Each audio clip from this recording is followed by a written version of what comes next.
Hello दोस्तों, I hope आप सब लोग बहुत अच्छे होंगे। दोस्तों आज के टॉपिक में हम बात करने वाले हैं प्लिंथ बीम के बारे में। दोस्तों जब भी हम प्लिंथ बीम की कोई कास्टिंग करवाते हैं तो उसका जो शटरिंग एरिया होता है उसको निकालने में थोड़ा दिक्कत आ जाती है और बहुत बार लोग पूछते भी हैं कि सर हमें इमेजिनेशन नहीं हो पा रहा है कि किस फेस में हमारा कितना शटरिंग लगेगा, इनर फेस पे हमारा कितना शटरिंग लगेगा। ड्राइंग से देखने में बहुत कंफ्यूजन हो जाती है क्योंकि उसमें कॉलम और बीम का दोनों का कॉम्बिनेशन होता है, तो इस वजह से थोड़ी सी कंफ्यूजन रहती है। तो आज इस कंफ्यूजन को दूर करते हैं और देखते हैं कि जो हमारा प्लिंथ बीम का शटरिंग एरिया है वो किस तरीके से निकालते हैं। चलिए दोस्तों, मैं राहुल कोहली आपका स्वागत करता हूँ रीइंफोर्स डिजिटल प्लेटफॉर्म पर। तो चलिए दोस्तों, वीडियो को स्टार्ट करते हैं।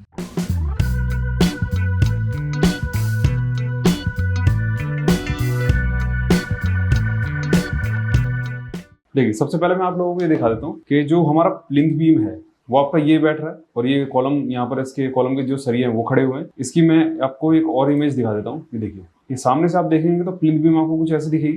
ठीक है, ये आपकी प्लिंथ बीम है, ये दोनों तरफ शटरिंग लगी हुई है। अब इस इमेज को देखिए तो आपको ये तीनों कॉलम दिख जाएंगे। कॉलम्स का हमारा वर्टिकल बार दिख जाएगा, उसमें स्ट्रिप लगी हुई दिख जाएगी और ये जो लगा हुआ वो हमारा प्लिंथ बीम की शटरिंग है। ठीक है, अब प्लिंथ बीम की शटरिंग आपको दिख रही होगी, आउटर फेस भी है और एक इनर फेस भी है। तो आउटर फेस पे अलग लगेगी शटरिंग और इनर फेस पे अलग शटरिंग लगेगी, तो इन दोनों का हमें एरिया निकालना पड़ेगा। तो ये ड्राइंग में देखकर किस तरीके से एरिया निकलेगा वो मैं दिखाता हूँ। ये आपकी एक G+5 की ड्राइंग है। तो सबसे पहले हमको ये देखना है कि जो हमारे ये G+5 के कॉलम है ये कितने बाय कितने के हैं। देखिए, यहाँ पर 6 तरीके के कॉलम दिए हुए हैं, सारे कॉलम 500 बाय 500 के हैं। सिर्फ जो ये C6 है ये कॉलम हमारा 550 बाय 550 है। ठीक है, अब इसकी एक बार हमको प्लेसिंग भी चेक करनी पड़ेगी कि ये जो कॉलम है ये कहाँ कहाँ पर लगे हुए हैं। तो उसके लिए मेरे को कॉलम के शेड्यूल में जाना पड़ेगा। ध्यान रखिएगा, जो हमारा C6 है वो कॉलम का साइज सिर्फ बड़ा हुआ है 550 बाय 550। तो एक फेस हमारा यहाँ पर है और एक दूसरा फेस हमारा यहाँ पर है। मतलब कि यहाँ पर जो कॉलम हमारे कास्ट हो रखे हैं C1 हमारे 4 कॉलम है और आपके जो C2 कॉलम है वो हमारे 5 कॉलम है। यहाँ पर तो कोई भी हमारा C6 वाला कॉलम था 500 बाय 500 का, वो नहीं आ रहा है। तो मैं इस फेस को लेके कैलकुलेशन करता हूँ। देखिए, ये हमारा कॉलम का शेड्यूल हो गया। अब आते हैं हम बीम पे। ये हमारे पास प्लिंथ बीम की ड्राइंग है। जैसे मैंने आपको कॉलम के शेड्यूल में दिखाया था कि एक फेस यहाँ पर है और एक फेस यहाँ पर है, तो मैं A to C और 1 to 3 वाले फेस को यहाँ पर लेके चलता हूँ। जो हमारी प्लिंथ बीम है, प्लिंथ बीम की जो हमारी डेप्थ और ब्रेथ है वो हमारी कितनी है, 300 बाय 400 की दी हुई है। मतलब कि 400 की डेप्थ है और 300 हमारी ब्रेथ यहाँ पर दिख रही है। एक बार इसको मैं क्रॉस सेक्शन में भी देख लेता हूँ। क्रॉस सेक्शन में आप लोगों को दिख जाएगा, सेक्शन 1 में 400 बाय 300 की हमारी बीम है, 400 की डेप्थ और 300 की बीम है। तो हमको जो टॉप व्यू से दिखेगा वो 300 दिखेगा। अब आते हैं इस वाले पोर्शन पे। ये यहाँ पर एक बिल्डिंग के गैप में 650 mm का यहाँ पर गैप दिया हुआ है सेंटर टू सेंटर से। ठीक है, ये बीच का गैप तो कुछ और होगा। तो यहाँ पर हमारी अलग बीम लग रही है और यहाँ पर हमारी अलग बीम लग रही है। ये वाली जो हमारी प्लिंथ बीम लगेगी 300 बाय 450 की और ये वाली जो बीम लगेगी हमारी 300 बाय 400 की। तो मैं अभी यहाँ का कैलकुलेशन करता हूँ, मतलब कि ये वाला 1 से लेकर 3 तक और A to C तक। तो इस फेस में जो हमारा प्लिंथ बीम की शटरिंग लगेगी वो कैसे लगेगी, एक तो आपके आउटर फेस पे लगेगी, एक आपका ये वाला आउटर फेस है। ठीक है, जहाँ पर ब्लू कलर का मैंने निशान लगाया, फिर ये वाला एक आउटर फेस है, फिर एक ये आउटर फेस है और एक ये वाला आउटर फेस है। ठीक है, तो ये प्लिंथ बीम के चारों तरफ के आउटर फेस हो गए। अब इन आउटर फेस पे हमको कैसा करना है, ये हमारा आउटर फेस है और ये डेप्थ है। ठीक है, तो ये डेप्थ कितनी की थी, 400 की। मैंने आपको सेक्शन व्यू में दिखाया था, ये 400 की डेप्थ है। तो सिंपली हमको करना क्या है, लेंथ इंटू डेप्थ कर देना है, तो ये हमारा एरिया निकल जाएगा। तो अब इसको निकालेंगे कैसे, हम एक्सेल की शीट को यहाँ पर लेते हैं। अब हमको प्लिंथ बीम की शटरिंग निकालनी है। ठीक है, तो प्लिंथ बीम की शटरिंग निकालने के लिए मैंने यहाँ पर प्लिंथ बीम की शटरिंग लिख दिया। मेजरमेंट शीट में जाएंगे। ठीक है, सबसे पहले तो आउटर फेस निकालेंगे अलोंग एल का।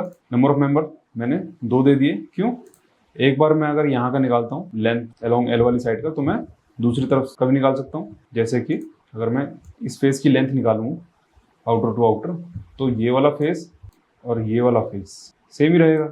इस वजह से यहाँ पर मैंने क्या किया, नंबर ऑफ मेंबर इंटू 2 कर दिया। ठीक है, अब मेरे को लेंथ निकालनी है। तो लेंथ कैसे निकलेगी, सेंटर टू सेंटर जो हमारी लेंथ दे रखी है हमारी 55 25 और 51 25 दी हुई है। तो मैं लेंथ में इसको प्लस कर दूंगा। ठीक है, 51 25 55 25 प्लस 51 25। अब देखिए, मेरे को तो आउटर टू आउटर लेनी थी, पर ये तो कॉलम के सेंटर से है और कॉलम हमारा कितने बाय कितने का, 500 बाय 500 का। ठीक है, C6 था हमारा 550 बाय 550 का। तो मैं इसको आउटर आउटर अगर लूँ तो यहाँ पर मेरे को और क्या क्या प्लस करना पड़ेगा, यहाँ पर 250 प्लस करना पड़ेगा क्योंकि कॉलम के हाफ से ये इनर टू इनर डायमेंशन ली गई। तो मैं यहाँ पर 250 और ऐड कर देता हूँ। तो ये हमारी लेंथ आ गई 11 मीटर 15 mm। ब्रेथ की हमें कोई ज़रूरत नहीं है अभी, और डेप्थ की ज़रूरत है। डेप्थ है हमारी 400।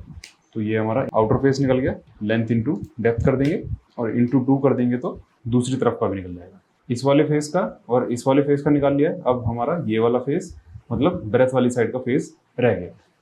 ठीक, अब आते हैं इधर की तरफ। तो जो इसकी लेंथ दी हुई सेंटर टू सेंटर वो दी हुई है 7500 mm। 7500 mm में मैं फिर से वही 250 ऐड कर दूंगा।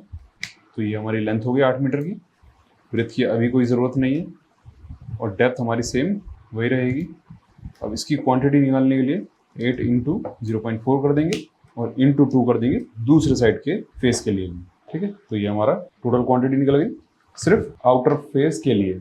अब मेरे चारों तरफ का ये जो पोर्शन है वो खड़ा हो चुका है। ठीक है, अब इसके अंदर के मेरे को बीम्स लगाने हैं।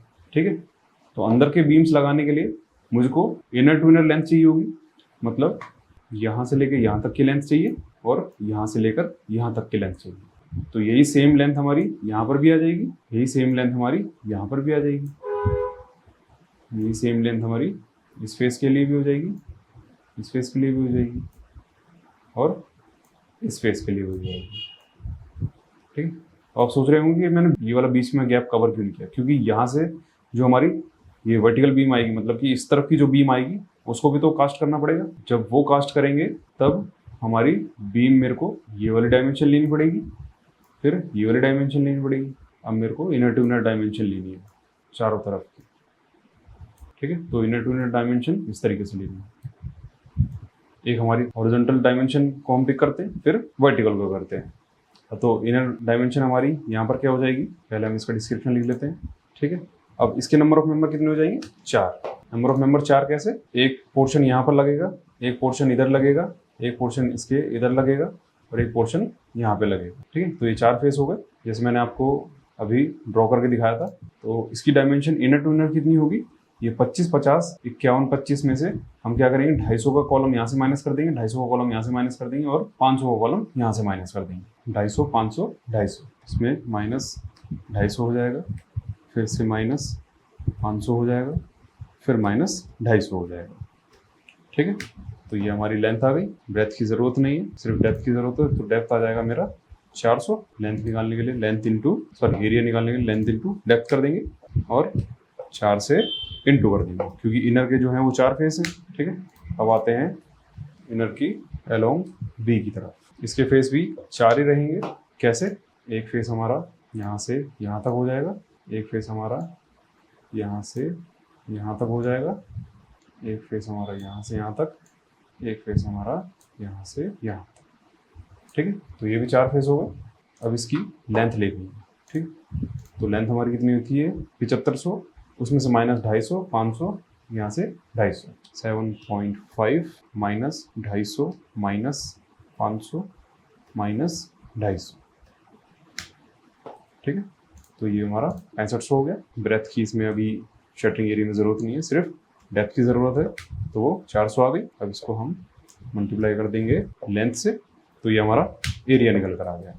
अब एरिया निकाल दिया तो इसको हम इंटू 4 कर देंगे नंबर ऑफ मेंबर से। तो ये हमारा टोटल अंदर बाहर दोनों का हमारा शटरिंग एरिया निकल कर आ गया कितना, 41.160। ठीक है, तो हमने इस पोर्शन का, इस पूरे पोर्शन का हमने क्या किया, शटरिंग एरिया प्लिंथ बीम का निकाल लिया। ठीक है, आई होप आपको समझ में आ गया होगा कि प्लिंथ बीम का शटरिंग किस तरीके से निकाला जाता है। अगर आपको समझ में नहीं आया तो आप थोड़ा सा 3D एनिमेशन एक बार देखिए, उसका लेंथ कहाँ पर है, ब्रेथ कहाँ पर है, डेप्थ कहाँ पर है, इस चीज़ को एक बार ध्यान से थोड़ा विजुलाइज कीजिए। जब तक आपकी विजुलाइजेशन पावर अच्छी नहीं होगी तब तक आपको शटरिंग एरिया में थोड़ी सी दिक्कत रहेगी, क्योंकि प्लिंथ बीम हमारी ऐसी होती है, इसी का थोड़ा सा जब हम फ्लोर बीम करते हैं तो फ्लोर बीम में भी हमारी शटरिंग का एरिया थोड़ा सा इधर उधर होता है। आप थोड़ा सा इमेजिन करके देखेंगे तो आपको वो भी करने आ जाएगा। आई होप दोस्तों आप लोगों को समझ में आ गया होगा कि प्लिंथ बीम का शटरिंग एरिया किस तरीके से निकालते हैं। मिलते हैं दोस्तों नेक्स्ट सेशन में। Keep learning. अगर वीडियो अच्छी लगी है तो लाइक कीजिए, शेयर कीजिए और हमारे रीइंफोर्स चैनल को सब्सक्राइब कीजिए। Thank you so much.